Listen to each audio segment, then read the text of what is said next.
আল্লাহ রাব্বুল আলামিন সূরা ফুরকানের ভিতরে আমাদেরকে যে মেসেজগুলি জানিয়ে দিচ্ছেন, যে বিষয়গুলি আমাদেরকে জানাতে চেয়েছেন, আমরা এইখানে যারাই বসে আছি আমরা সবাই রহমানের বান্দা, আল্লাহ তাআলার সবাই গোলাম।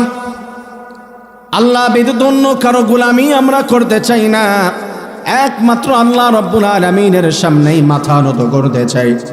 আল্লাহ রাব্বুল আলামিন বলেছেন আমরা এখানে সবাই দাবিদার আল্লাহ তাআলার গোলাম, আল্লাহর বান্দা। আমার কিছু খাঁটি বান্দা রয়েছে, আসল কিছু বান্দা রয়েছে, সেই গুণগুলা আল্লাহ তাআলা এই আয়াতগুলির ভিতরে অনেকগুলি আলোচনা করেছে। এই গুণগুলি যারা অর্জন করতে পারবে রব্বুল আলামিন ঘোষণা দিয়েছে আমি তাদেরকে আমার আসল বান্দা হিসেবে কবুল করে নিব। সুবহানাল্লাহ। সেই গুণগুলি আমরা জানতে চাই কি চাই না? সেই গুণগুলি জেনে আমাদের লাইফে সেট করে নিতে চাই কি চাই না? সবাই চাই ইনশাআল্লাহ। আমার প্রিয় ভাইয়েরা, এক নম্বরে আল্লাহ রাব্বুল আলামিন যেটি আমাদেরকে জানাচ্ছেন, ওয়াইবাদুর রহমানিল্লাযীনা ইয়ামশুনা আলাল আরদি হাওনা। শব্দ বাই শব্দ ব্যাখ্যা দিতে গেলে সময়ের প্রয়োজন বেশি, যেহেতু রাত অনেক হয়ে গিয়েছে আমি শর্ট করে আপনাদেরকে জানাই। আল্লাহ রাব্বুল আলামিন বলছেন ওয়াইবাদুর রহমান, ইবাদুর রহমান, রহমানের বান্দা, গোলাম কারা আসল বান্দা তাদের পরিচয় তোমরা জেনে নাও। তাদের এক নম্বর গুণ হলো আল্লাযীনা ইয়ামশুনা আলাল আরদি হাওনা। এক নম্বর গুণ হলো জমিনের ভিতরে তারা অহংকার নিয়ে চলবে না, সাধারণভাবে জীবন যাপন করবে। ইয়ামশুনা আলাল আরদি, মাশিয়া ইয়ামশি মানে সাধারণভাবে হাঁটা। এখানে শুধু পায়ে হাঁটার কথা বলা হয় নাই, সীমাবদ্ধ নয়।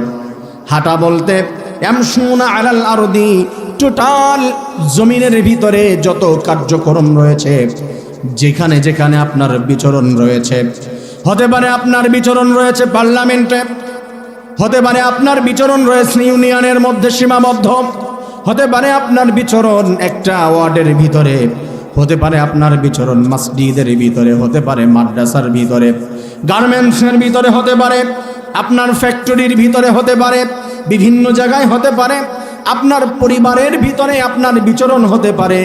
আল্লাহ রাব্বুল আলামিন বলেছে ইয়ামশুনা আলাল আরদি হাওনা, আমার গোলামেরা শুনো, তোমরা জমিনের ভিতরে অহংকার নিয়ে চলাফেরা করো না, সাধারণভাবে চলাফেরা করো। কারণ হলো অহংকার করতে পারে একমাত্র একজন, তার নাম কি? জোরে বলেন কি? অহংকার করার অধিকার সেই রাখে যার মধ্যে কোনো কিছুর কমতি নাই, সে অহংকার করতে পারে। যার মধ্যে কমতি রয়েছে তার সাথে অহংকার, বেমানান অহংকার যায় না। আল্লাহ তাআলা হচ্ছেন, সবাই আমার সঙ্গে পড়েন, কুল হুয়াল্লাহু আহাদ আল্লাহুস সামাদ। আল্লাহুস সামাদ শব্দের অর্থ হলো আল্লাহ বেনিয়াস, অমুখাপেক্ষী। সে কারো কাছে কোনো কিছুর প্রয়োজন হয় না, তার কোনো বুদ্ধি নিতে হয় না। পৃথিবী পরিচালনা করার জন্য অন্য একটা পৃথিবী থেকে, অন্য একটা গ্রহ থেকে, অন্য একটা রব থেকে তার অক্সিজেন নিয়ে তার বান্দাদের দিতে হয় না। আলো শক্তি নিয়ে তার এই পৃথিবীতে অন্য কারো কাছ থেকে পাঠাতে হয় না।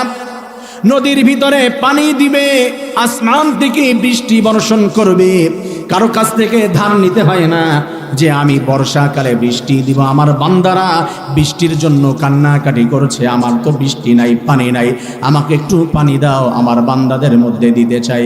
আল্লাহ তাআলার বলুন তো কোনো কিছুর প্রয়োজন হয় নাকি?